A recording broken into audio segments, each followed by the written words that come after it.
at here. Okay, so grip wise, we said just a little bit more over with that right hand. You can just see there's a bit more of that logo on the sort of the flap there of the glove there. Do you think even more? Possibly a little bit more. Now with grip changes, I'll always do it slightly, because for me the grip has sort of three purposes. Again, number one's got to feel comfortable, and if you change things too much too quickly, it won't feel comfortable. Okay, you're kind of still close enough to the left hand one where it still feels comfortable, but you're moving it around just slightly to help that. With that grip, what you'll end up doing is in a sort of slight fade, a little bit stronger. It might be a straighter shot, too strong, could be start being a draw or a hook. But we don't want to go from where you were on the left hand side here to too much change, because you'll just feel so unfamiliar. Oh, can't do that. Okay, like I say, it's got to be comfortable.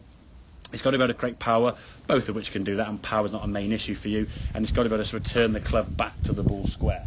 Now this on the right hand side has got the ability to do that, as you've proven. Okay, I think what we've got to make sure we do when we set to the golf ball is just a little bit, if that's kind of middle of your feet there, for me that golf ball's just a little bit back of that. In an ideal world the ball would kind of be between the golf ball and that yellow dot there. Okay, it's a little bit just more down to your right chest, right cheek, that kind of area there, because that will then help you move onto the golf ball as you hit the golf ball. Now in terms of the movement, we said the swing thought was we want a little bit less back and forth. Yeah, a little bit, well, basically less movement going back. So the left hand one's kind of your before. You'll see as you go back there now, I kind of appear behind you there as you swing back. Okay, so a lot of sway there off the golf ball, and that right knee now has moved in quite a bit. Okay, this one here now as we go back, there's a little bit there, which could be a little bit more of the array, but again, you're still on the green line. I can't be seen behind you, okay? And your right knee now is a lot more vertical as opposed to kicking in quite so much. So you've got more stability now.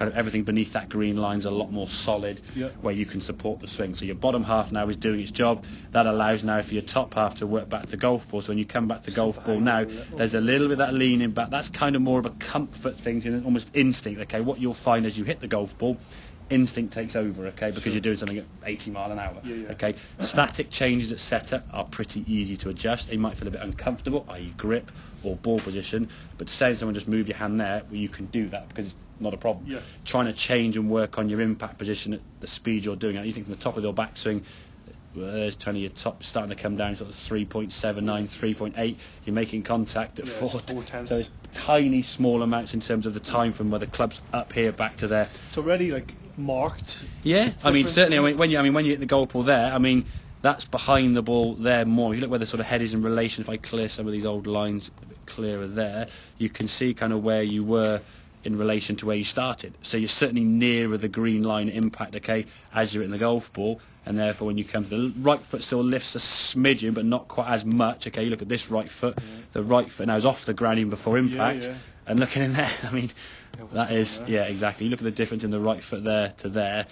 It's small little change, and I would, again, very rarely do you get someone who has a foot up that high to then be like boom on the floor straight away. It's not going to happen straight away that way. What you'll find is if the foot goes from there, a different colour, to there, it just gradually in time it stays a little more on the ground. Because when you finish the golf swing, you kind of want majority of your weight on that right heel. If he's up in the ground there's no weight on that right foot at all. So the weight has to be kind of on this back foot, which, as we said, will encourage the club just working round to the right too much, which is why I think you put the ball further back maybe, to try and sort of accommodate hitting a golf ball. You kind of hit a combination of me searching for the right thing. Exactly, and that is the golf swing in some ways to a lot of people like a Rubik's Cube. You get kind of one side correct and then the other sides are all wrong, then you change one thing and that side, it's all going around in circles all the time trying to change the different pieces. So if the ball was back sort of way here, as you can see on the left hand side, if I was to sway back here relative to the golf ball, I'm kind of correct, but I have to move to that position. Now if I sort of stay back here, I might hit a golf shot, but it's going to be a very inconsistent one. I've got to move to another position from where I started, then stay back there, and then try and hit it. So you're always adding in those 3 or 4 variables. When you get them right, and when you've had 5, 6 holes in a row and you've warmed up, you play the middle sort of part of the round pretty good. Towards the end, you're getting tired because you're adding moves to the golf swing that we don't want to do. Less movement in the golf swing, the less energy you're going to take up, aren't you? Definitely. So if you can do less, you can then stay towards the end of the round, so you're swinging the club kind of similarly as you would do on the 18th stage on the first tee, assuming you're warmed up before. Okay.